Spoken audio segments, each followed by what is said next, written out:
Toby from Heavyweight MMA, today with Richy Walsh, aka Filthy Rich. How are you, man? I'm good, mate. Good to be on the show. Man, I've been listening to a few of your podcasts and interviews and kind of pumped to have a talk with you, particularly around like your training in China and also just your ideas on a few things. A few things you said kind of rang really true with me, so I'm kind of pumped to have a talk with you.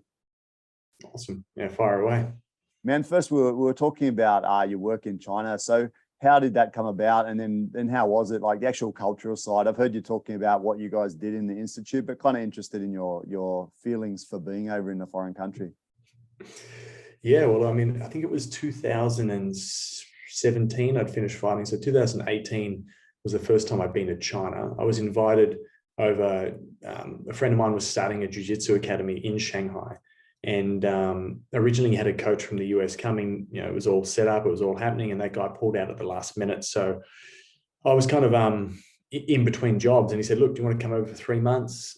Just help me get this gym going, and it would be really appreciate if you can come over and share some of your insights, from the UFC and from coaching, and just help me out. And I thought, yeah, it's a great opportunity. So myself and my wife, we went out, we were in Shanghai. It was supposed to be 3 months, ended up being 3.5 years, because that eventually led into something else. But yeah, I was out there for 9 months with that gym, got it up and going, and then I'd come back to Australia. And in that time, I trained at Team Alpha Male, would have been 2014, 15, 16.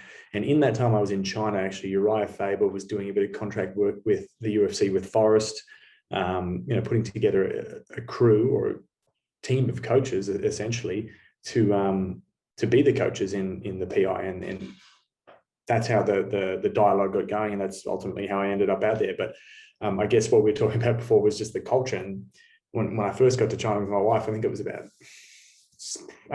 basically a year and even longer before I started to feel comfortable just with just the dynamics over there, the way things are. The door opens, everyone rushes to go in, and just things are different, right? And not to say what we do is right or better, but it's a big culture shock. And I think anybody who's been to China, and the sheer volume of people and just the food, the smells, how busy it is, and it's a lot to get used to. And I mean, I guess after a year, I was there. The door opened. There's someone old. I push them out of the way and get in myself. No jokes. But yeah, that was the biggest thing, was the culture shock and learning to coach and just enjoy it for what it was. Yeah, man. For me, like, as I mentioned, I've actually lived in China for a long time now. And for me, I kind of had this picture of what they were like. And then I kind of assumed in my head that everyone is kind of the same, being a small-minded sort of guy from Australia, hadn't traveled much. And that's the thing that got to me the most, is that I didn't really realize that some different cultures really think in a completely different way. Like if we want to go from A to B, it seems like we've got this clear-cut path, but for a Chinese person, that path from A to B isn't the same process, if you know what I mean. So there are a lot of different things that they do that is kind of like it's interesting. It takes a while to get your head around, It must be like that when you're coaching guys, right?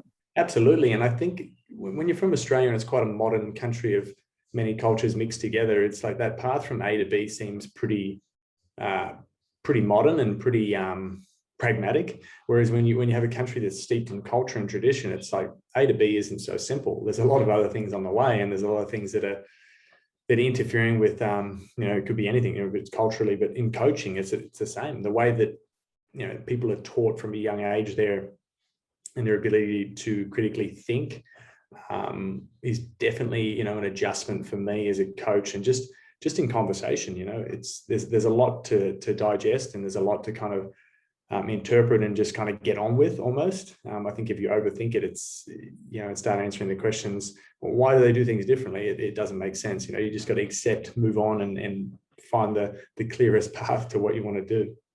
Yeah, man. The thing that I found that was that's something that you've done, I mean, just to get over there, and you mentioned it in one of your interviews, was, kind of relationships. And that's something that's really important in the Chinese culture, especially in where I am, which is Macau, because it's a small place, but I know it's the same in mainland as well.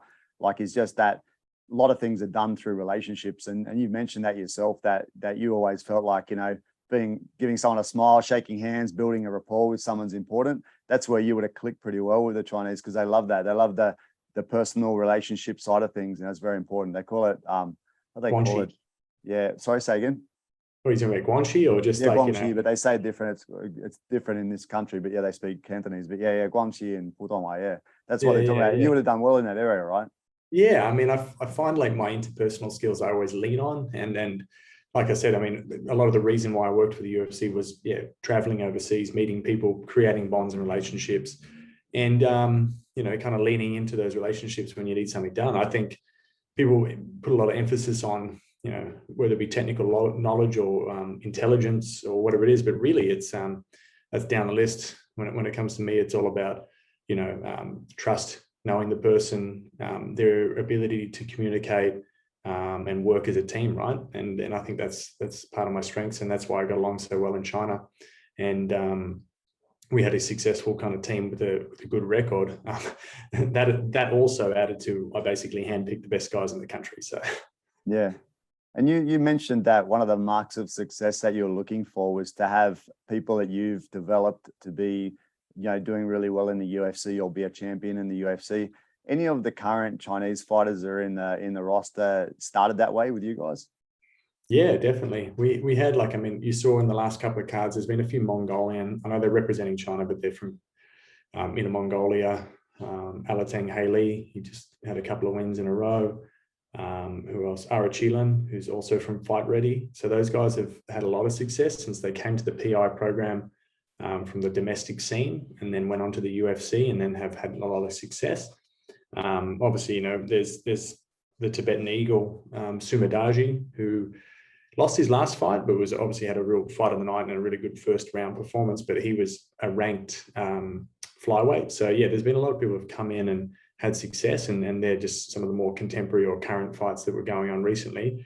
But yeah, I mean, everybody who was in that facility, whether they made the UFC or not, had a huge improvement. And it wasn't by nature of that myself or Dean were doing anything crazy technical, because I'd be lying to you if I said we did anything extravagant. It was just the basics with a real structure around how we were learning, and not trying to complicate it, and consistency and all the things in between the ranges people always talk about. But it was fundamentally teaching proper MMA and periodizing not only the learning, but the intensity and volume of how they trained, and really trying to make it best in class, and something that the Chinese culturally, it's still a bit of work harder, better results. And in MMA, from my experience, I've done that before, and work harder doesn't always equate to better results mentally or physically. And I can attest to that. I mean, my testosterone levels and hormonally, I was down here. Mentally, I was down here. Like these things all have a cascading effect. So I think just bringing that kind of science into it without detracting too much from just let's get the work done was a big game changer for the Chinese. And also, like, I mean, I think in the back to the critical thinking, in the 3 years I was coaching there, I think I asked the guys after every technique, any questions? None, Never of get course. a question. By the end, though, I was starting to get a few questions, and guys challenged me, and I'm like, that's what we need. Like, there's almost too much challenging in Australian and US culture, and it's not bad because it brings on dialogue of actually explaining why you're doing something, why, how, when, and it gives scenarios and context to why you're learning stuff, which I found was a bit of a disconnect there. But by the end, we started to make inroads with that. So that's a funny example you said, because that's an example, actually, a similar example to what I tell people. I say you go to a seminar in China or in Macau, and someone at the end of their talk or whatever says, anyone have anything to say? And everyone's like quiet pretty much. And you go to one in Australia, and it's like everyone like, hi, I'm Richy Walsh. I do this and that, and me, I. And they just all want to get up and just show themselves. Is like the big difference between that individualist culture and the collective culture. No one wants to stand out in China, whereas in Australia, US, this culture, we want to stand out. We want to look at ourselves. We want to be proud of ourselves. It's a little bit different feeling. Yeah. Yeah. I'm more so in the US as well. I mean, that's to your example there. It's a very US kind of attitude to, this is what I've done. This is my credentials, which, yeah, we'll leave it at that. Yeah, it's not a wrong thing. It's just a different approach. Yeah. But what you're saying then about your approach to training, and that was kind of a simple training. What blew me away in your interview, which I'll try and put a link at the bottom of this interview, was just talking about all the testing you guys do for fighters entering and that. And I really think that, like, I've been through a lot of gyms. I don't think there's many people, maybe even no one, doing that sort of technical approach, like high level sporting sort of approach within, you know, fighting sports, right? Like to actually look for those, you know, testing people's, you know, strength and all these different, you know, parameters, and then trying to just come to a view of, it's very interesting, come to a view what's the ideal sort of people you're looking for, right? It's pretty cool. Yeah. Well, it's like, you know, when you're really profiling what makes a good MMA fighter, it's a pretty diverse sport where, you know, many ranges and many backgrounds, many heights, strengths, whatever it is, come together.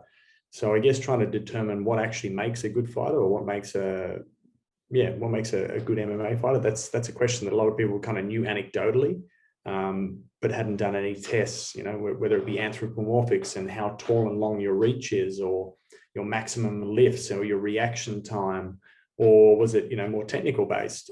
There's been arguments, you know, to support each, right?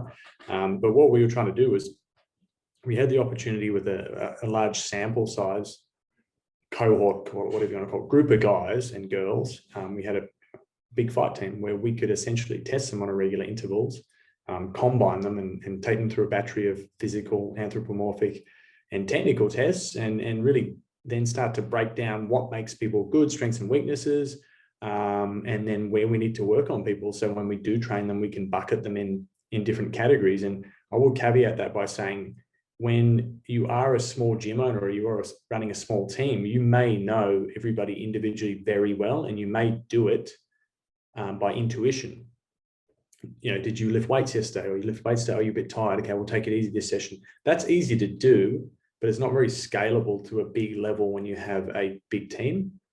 And nor does it kind of put some literature down for people then who are in other gyms to read and go, oh, wow, you know, that's affirmation of what I think, or I can change how I train, or change the volume or direction of what we're doing and get a better result for my fighters. So that was the big thing for it. And I wouldn't say I never do anything that's groundbreaking when it comes to technique. I can tell you that now. But it's I've worked with some really smart people, and I think we've made some inroads in just methodology of how to train a fighter. What's cool is you kind of acknowledged also that, you know, the be all and end all isn't just the physical attributes, right? Because, like, as I've found in these interviews I do, the biggest factor that people seem to say for success in the smaller gyms around the world is persistence, right? So people that persist in their training and have the right mental fortitude to keep going and keep training, especially when it's an open environment, they can come to the gym or they can not come. It's their choice, right? People that persist are the ones that succeed. And it's not necessarily that natural talent, that perfect body or whatever that gets you there. But if you can combine the two, obviously that's the best, the best result. Yeah, I think it was Dean Amersinger, who I worked with in China. He used to have, prior to the UFC, and he developed a better system since then. You know, he used to kind of rank his personal fighters on a few different levels, and I'm just kind of paraphrasing, but I'll muck it up. But he kind of, there's more than one thing obviously that makes them up. It's not just physical ability. He was, you know, like, are they a fighter? Are they an athlete? Well, this is even me before I got there. I used to think these same three categories, there might be variables of them.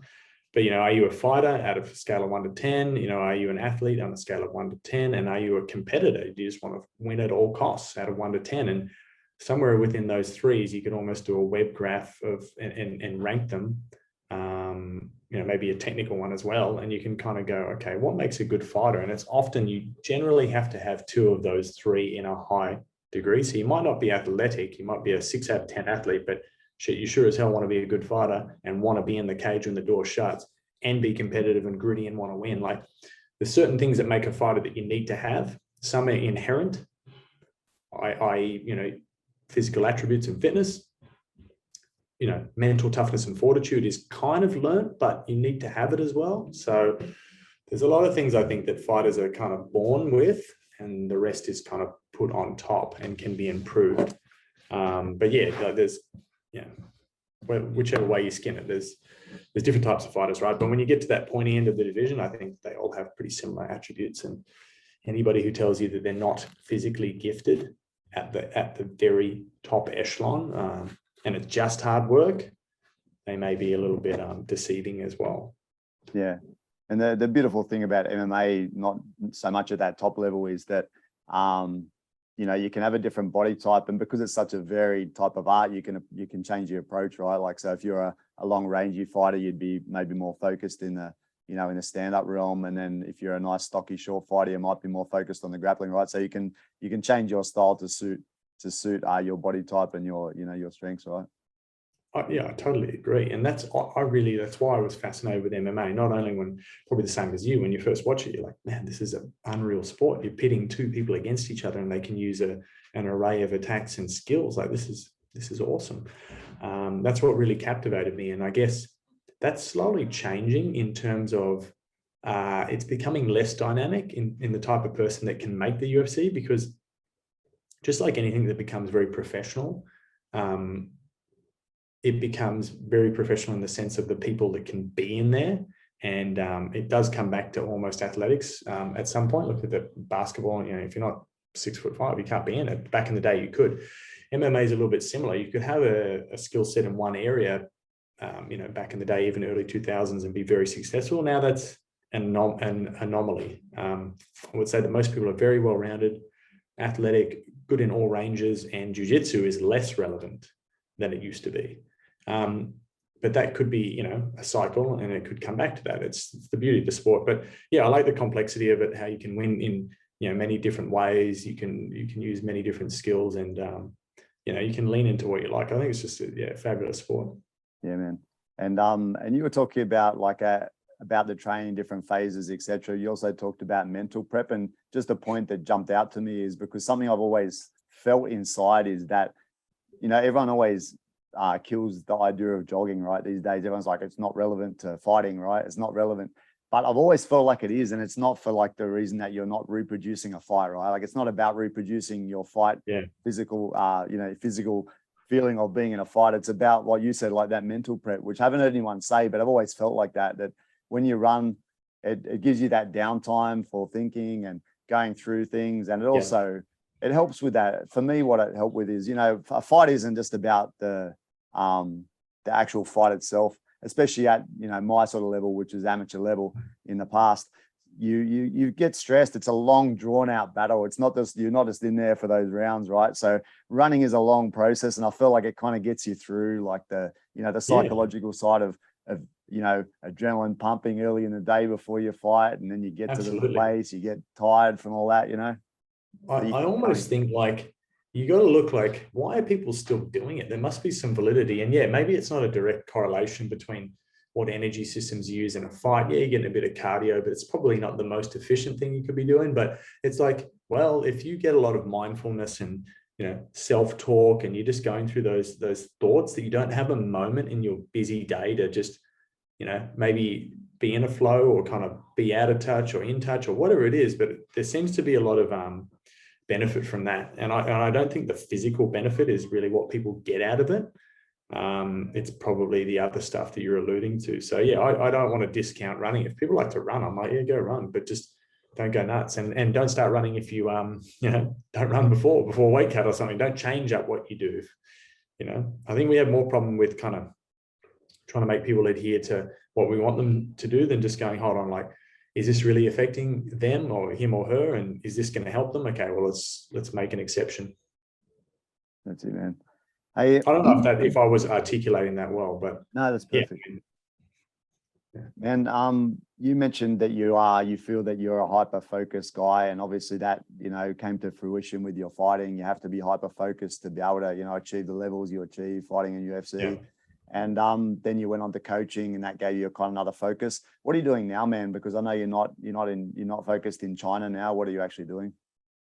Yeah, I mean, yeah, you're right. And being hyper-focused probably isn't the most balanced thing to be, you know, in life. You know, if you're hyper-focused, you generally fall apart in other areas. So, you know, I don't think we all know that. But yeah, at the moment I'm working for ALTA, which is, it was previously, you may have heard of Wimp to Warrior before a rebrand. The proprietary product that, you know, ALTA runs at the moment, which is a 20-week MMA course, which I've just been in a process with Sonny Brown actually of rewriting that syllabus, and then writing a bunch of other syllabus that we want to kind of get out there. There's obviously, I don't want to I don't want to tell you where I'm going to go next with the syllabus, but we have ideas, you know, and written down syllabus for kids and amateur MMA, and really trying to change the landscape of the sport and make it more accessible, and then make it more thought out and thorough.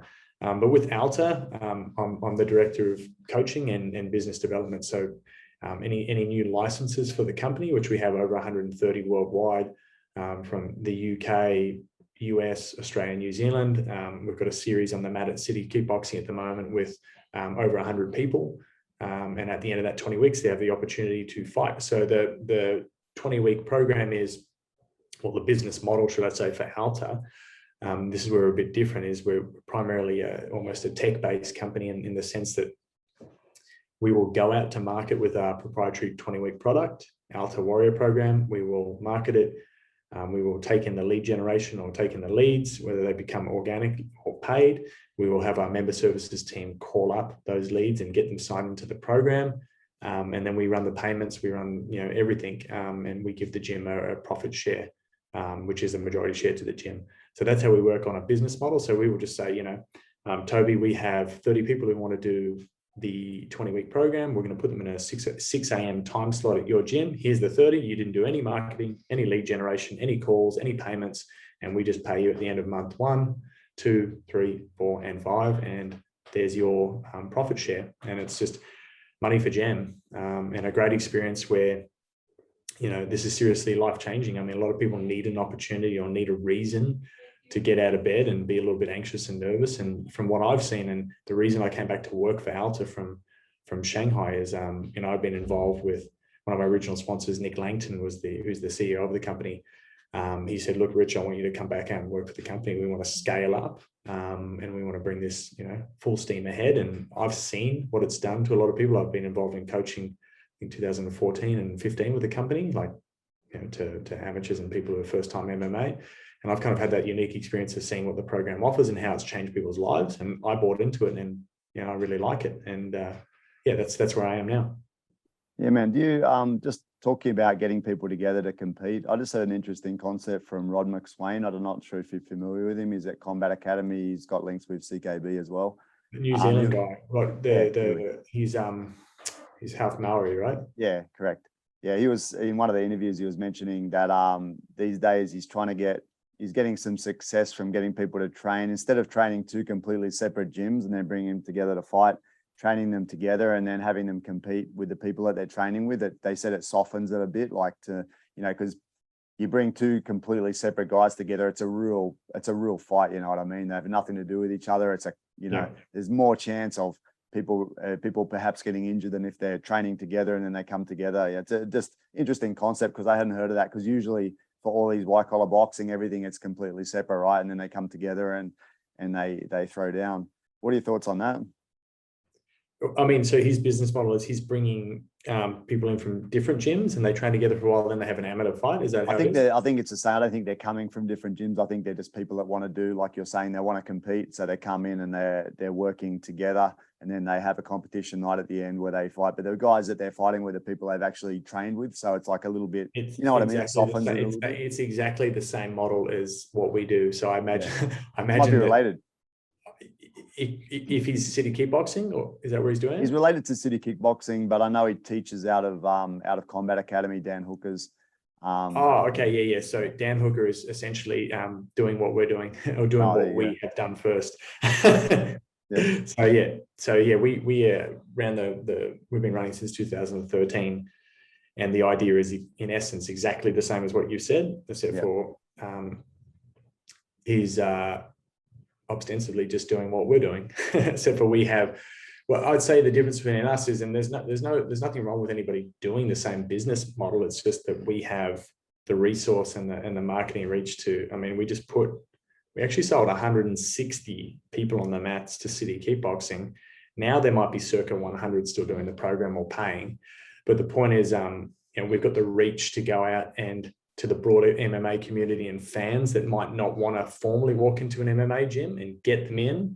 And I think the gym will end up making circa, more than a membership per week per person from our program. And that's inclusive of our share as well. So that's what we offer. It's a risk-free opportunity for them to, have clientele, and to Rod's point, it's a great experience, and it kind of softens what they're doing at the end. But in essence, he's seen what we're doing and mimicking at his gym. To be honest, they could be working with CKB. I can't remember the exact details because they're all like linked together. So it could be working with your actual program. I'll have a look back and maybe let you know. Yeah. No, he's not.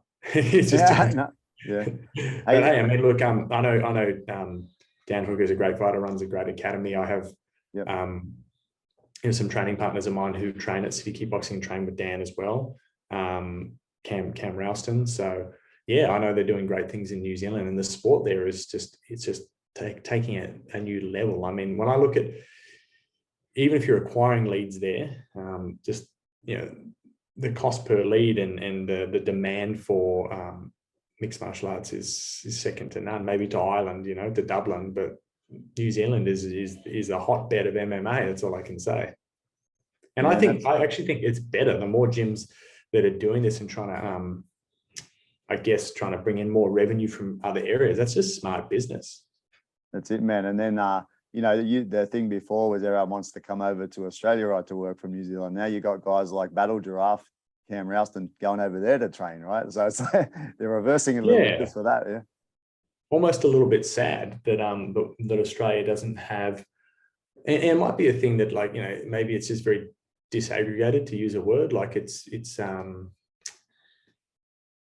very separated. All the gyms and fight clubs here, you have the kind of Queensland, and you have the Sydney guys and the Victorian, and you got guys in Tasmania like Rob Wilkinson, who used to train with me, and Cam, but now he's in the US. But everybody kind of left and went somewhere else. And I think for Cam, it's been a really good move going to City Kickboxing, working with Eugene, and working with Geordie for his diet and whatnot, and then also with Mike Ango for his striking. I think it's taken him from his resources and capacity were here, and his training partners and his team that he's got and the skill they're doing is up here now. I think for the most part, you can get a good baseline with a gym of people who care about you and have decent technique. That's probably the more important part. But at a certain level, if you're not getting the training partners and you're not getting that professional kind of feel, you need to go somewhere else. And I think in 2017, when I stopped training and Rob Wilkinson moved back down to Tasmania and a few things fell apart, Cam was kind of left in the lurch in Sydney, feeling like he needed to step up to the next level. And I think, I applaud him for going to New Zealand, because that was really the turning point, I think, in his improvement and just how far he's got. That's it, man. And one gym that seems to be doing a good job, which I'd like to mention, maybe slightly biased because I talk with a few of the guys, but the Freestyle Fighting gym down in Wyndang, New South Wales, these guys are actually doing a good job of drawing people together, right? Like they're getting a lot of the different guys to work with them. So it's becoming more of a united team, right? Like with a lot of guys training together. Yeah, 100%. I mean, Joe Lopez and Alex, and I know they got Colby and who's the guy they've got fighting, Van Heerden.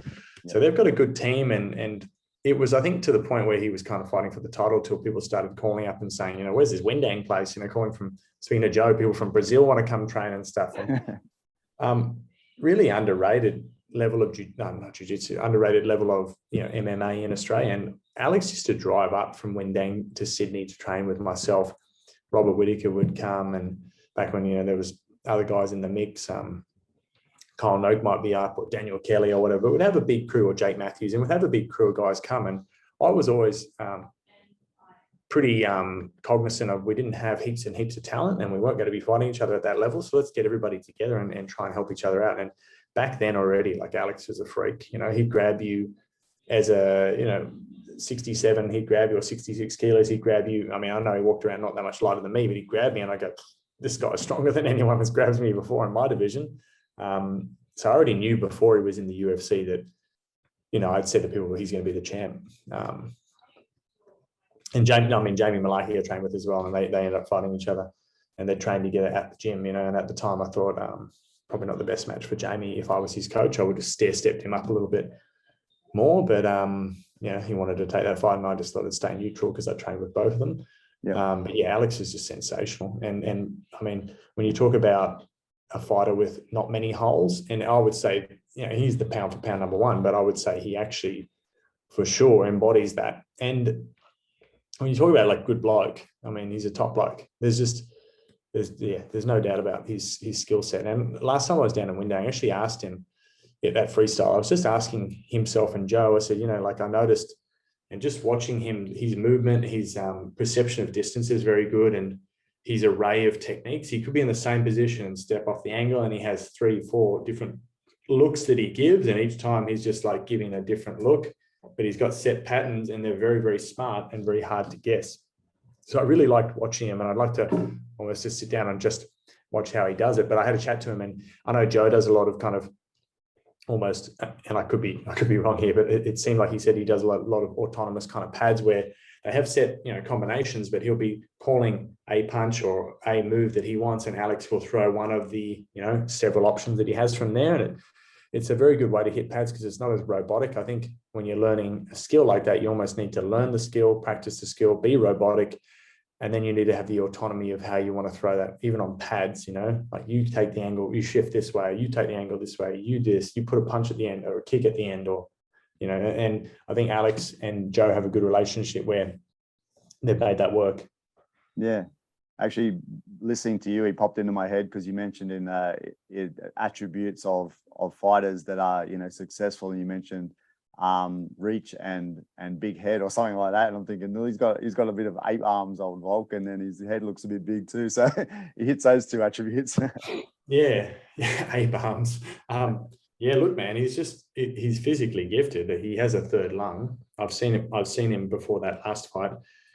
Before the third fight, I was actually down there because I was catching up with Joe Lopez, his coach, who's a great bloke. And he was just, I said, geez, I was watching him hit the pads. I think it was just, and I said, like, I was thinking in my head, this is the life of a champion UFC fighter. I come down to Wyndang, I open the gym. It's an old church. There's some jigsaw mats. It's pretty cold in there. And then there's Alex just doing this, like, 30 seconds as hard as he can kicks, and then like rest. He's doing some alactic or some sort of work on the pads. No one else in the gym. It's just him and Joe. He's just kicking the shit out of these pads. I'm like, far out, he looks fit, and he's just going for it. And I was like, look around, there's no one there. It's cold, it's shit. He's just working hard. And that's 99.9% of it.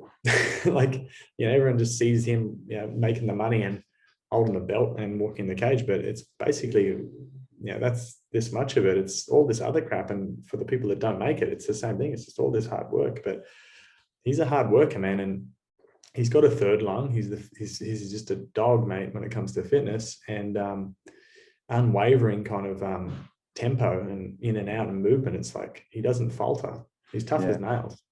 Yeah. Actually, that kind of brings me on to the last thing I wanted to ask you about. So you mentioned hyperfocus, fighting, loved it. Then you moved over to coaching. You said you kind of, because you're focused on that, you're losing motivation for training. You felt like a bit of a layman, maybe not as easy to get yourself motivated into things. Now you've moved into a different realm where you don't even have those direct results of people you're training coming out. Are you losing motivation for that, like for training even more in this section, or you're still kicking on, or how does that go? Well, I mean, at the moment, it's almost like my motivation now is to make this business successful, right? And take it global and tackle the US and turn it into $1 billion company is what I'd like to see. In saying that, I think the training part isn't because of that. I think I still want to train. I just haven't been training because I have 2 young children at the moment, and I'm getting up bloody all times during the night. But yeah, I think I struggle with the ability to have multiple areas of focus, which is it's a strength and a weakness, right? It's because I get kind of fixated on one area, and I don't have the ability to look after myself now physically in the other areas. So yeah, to answer your question, yeah, my training hasn't been as good. I went in and put the gi on 2 days ago, which was the first time in 7 months. But yeah, it's a combination of work and kids at the moment. Yeah, and would you believe, I hurt my back for the first time in my life on the weekend, and that was literally just holding my daughter trying to open a microwave to heat the milk up. So I'm just like, this is the pits. It kind of comes together, right? If you're not training as much, the support muscles and everything start to weaken a bit, and that can happen, right? And I need to bring back the vanity. Like I need to it's summer's coming up. I need to just get back in there and have some sort of goals. But I find with me, it's almost like if it's not a sport or it's not competitive, I find it hard to be excited about it. Not to say that I enjoyed competing. I kind of think I hated it, but maybe it was a love-hate relationship where that anxiety just kept me ticking away in training. And I'm kind of focusing that energy into the business and just trying to create, the best in class MMA 20-week program. And then I'm writing some other programs, 10-week, 5-week, always on MMA youth program. Just staying busy with that kind of stuff. Yeah. And like you say, the drive, like Alex sitting in the church, kicking away at pads by himself with Joe, that to do that, you have to have that hyper drive, right? Hyper focus, like you're talking about. You can't achieve those great things. So it's good that you're taking that focus. You've done fighting, moving to that. Now you're moving to, pushing this business. What's the effect of the ego though? Because it's a very different thing. Before you're the man, right? You're the man fighting in UFC. Hardly anyone does. You're up there in front of everyone. Yeah. Now is that affecting you at all? Or you just push you feel successful in other ways? Yeah, I do. But I definitely had an identity crisis after I decided that I didn't want to be fighting anymore. That was hard. And I think that's just life, mate. Yeah, ebbs and flows. And you have moments where, you have a lull like I did after my career. And it took me, 6 months to a year to bounce back. I think that's just like part of the journey, mate. It's like, I think the journey on the way up to the peak is the part you got to be embracing and be in that, and then you will have a drop off, but you want to get back on that climb up, and that's where you want to be. Sometimes I think, having something up here to strive for, it's not that I get here and I'll be happier. It's just that I have this to focus myself for, and that's what everybody needs in their life. But as to the ego thing, I feel like a bit of a wimp sometimes, but I still think like, I can handle myself. I can throw a 1-2 if the elbows can straighten. But I think I had hobbies aside from fighting when I was in the UFC, and my friends weren't really martial arts guys. Obviously, I had gym friends, but my group of friends outside of that weren't martial arts fans or friends. They just came to my fights. I had hobbies outside of that, outdoors, hunting, all sorts of different stuff that was not related to fighting. So I had that ability to snap out of it. So I was very much like, if I'm fighting, I'm fighting. If I'm not, I could be doing something else, and it's not a big deal to me. But I think if you're coaching, if I was to go back to coaching now, I would lose my confidence a bit if I wasn't contemporary and doing stuff currently. At least watching a lot of tape and practicing some skills, and then there's also skills that I know that I need to lean on someone else as a coach, like I feel like programming, running the session, running the time, and orchestrating how the person can get from A off camp to B, the fight and the fight camp. I think I can do that well. And I'm not scared to lean on somebody else with a different skill set, in whether, a different martial art who is better than me, but some people don't have that ability and they end up hamstringing their own guys. Yeah, it's good. It's good that that you're willing to, just let other people come in as well. It's not too much pride. Yeah, and there's people who are really egotistical. Everyone has like that. Yeah, everyone has a bit of that, but yeah, there's certainly people out there more than others. Yeah, man. It strikes me, you say pulling on the gi, man. I think it might be an idea for Filthy Rich to be in some sort of Masters BJJ comp in the future, man. Why not? I said the other day, I was talking about jiu-jitsu, how it's just evolved and changed, and I was like, there's blue belts out there now, or purple belts that are just, like this far above what black belts were 5 years ago. It's actually scary. Yeah, true. It's actually scary. So the sport has just evolved and almost evolved further away from MMA when we're talking about jiu-jitsu. But yeah, jiu-jitsu is something I want to get back into. Striking, I don't like the idea of sparring. I sparred a few guys from the UFC PI, Song Kanan, and a few other UFC fighters before fights, and was one of their main training partners.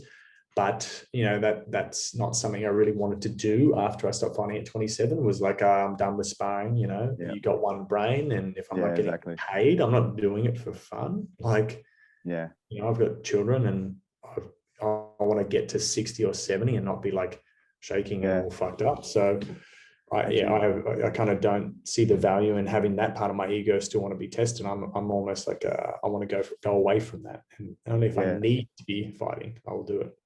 Actually, what you mentioned then, like I'm late 40s and I still like to move around, but when you talk about the levels of sparring 1 through to 5, I like to sit around 1, 2, just playing, just to have that reflex and just playing. I enjoy that still, but taking it beyond that, I've got no interest.